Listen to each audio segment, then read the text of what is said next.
Kami nang bahala lang.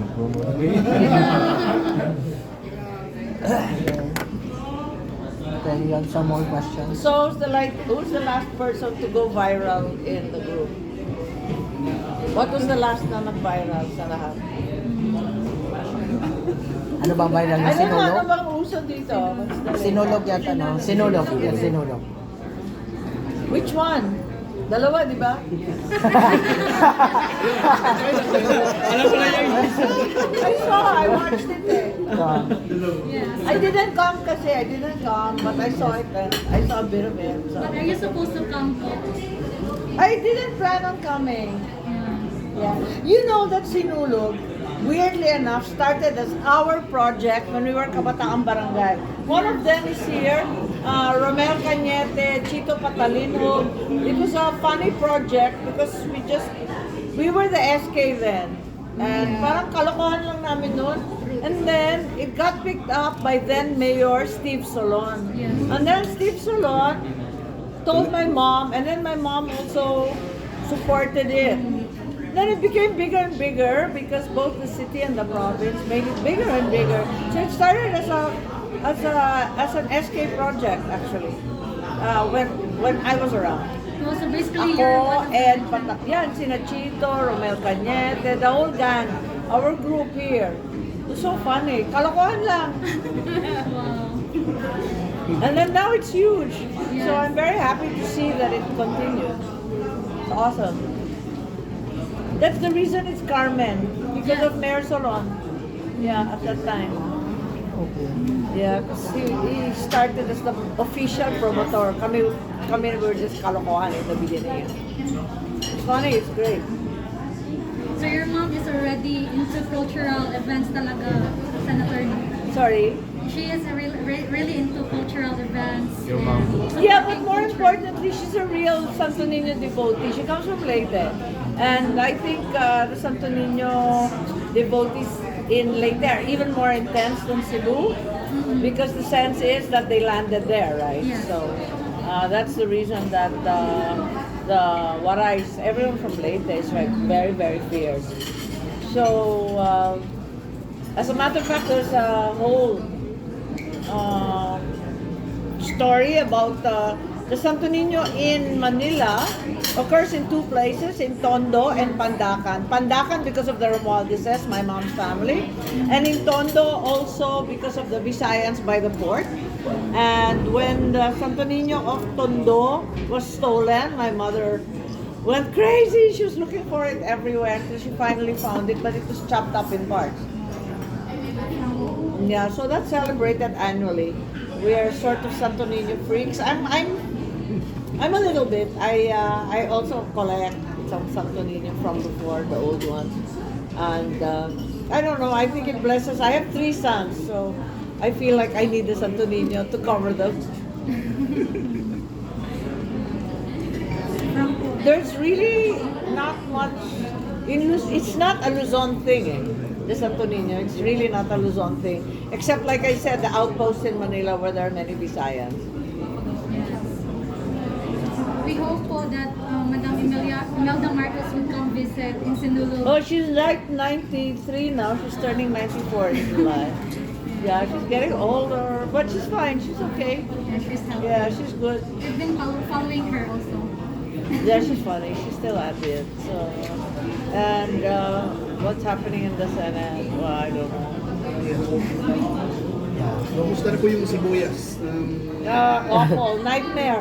Now, the price in Ilocos came crashing down to 50 pesos.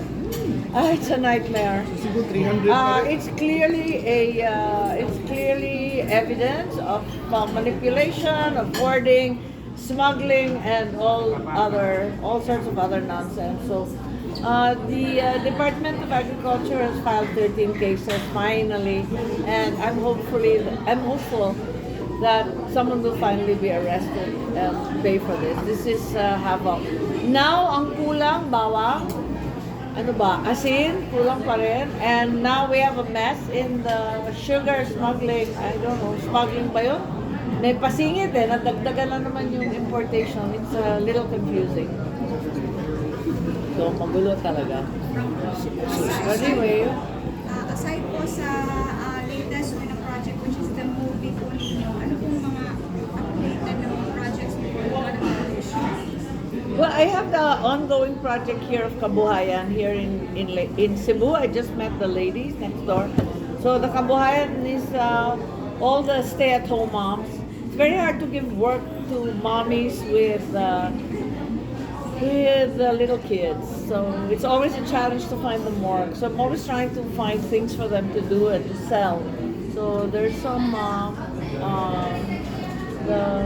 what do you call them? The tabs from the aluminum cans from the soft drink.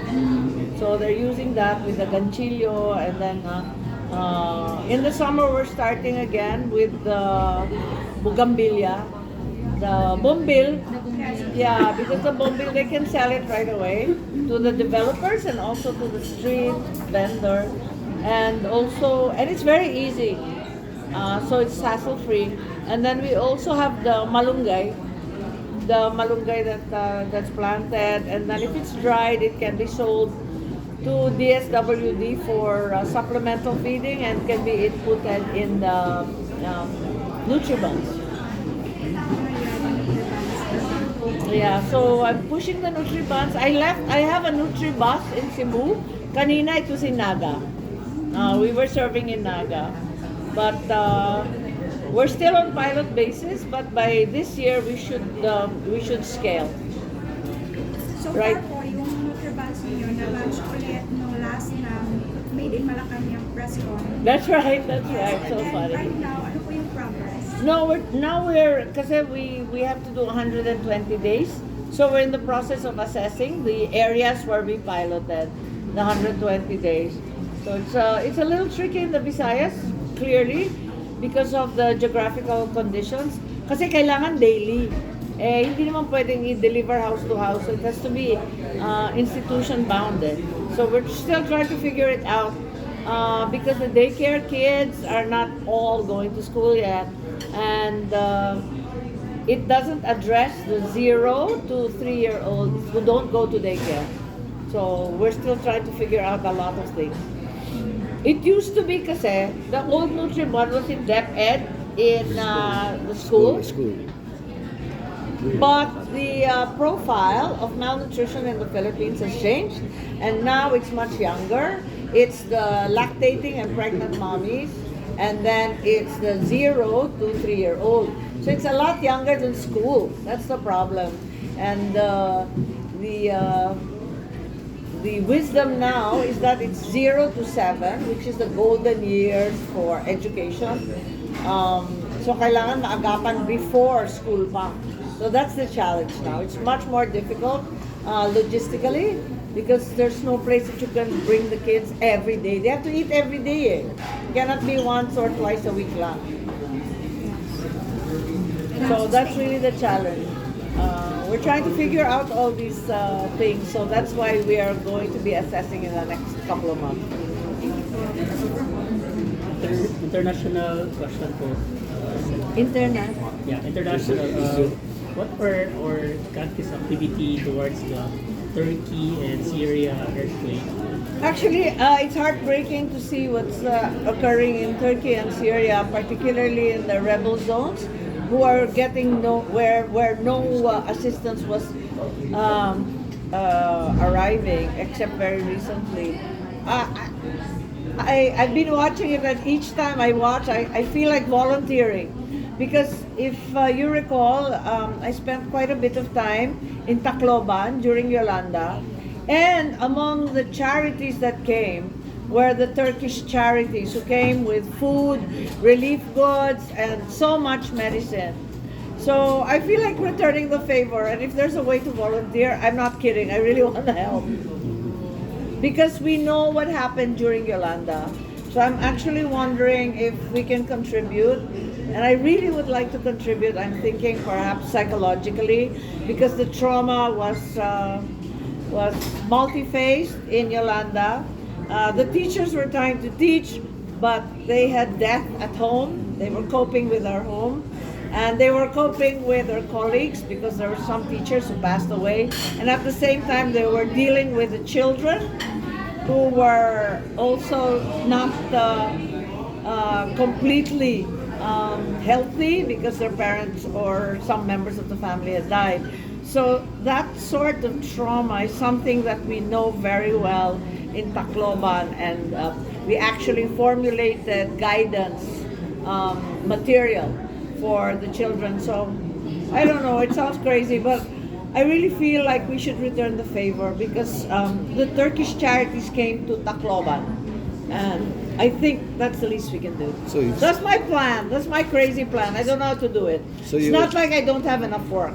So But you- I want more work. I'm a lunatic. So you will send a team to Turkey? Yeah, actually, I started gathering the psychological material for the children because the trauma is very, very overwhelming, and a lot of children weren't able to adjust right away. So psychologists and social workers. Yeah, well, I'm not a soldier, so I can't help with the search and rescue. I'm not a doctor, so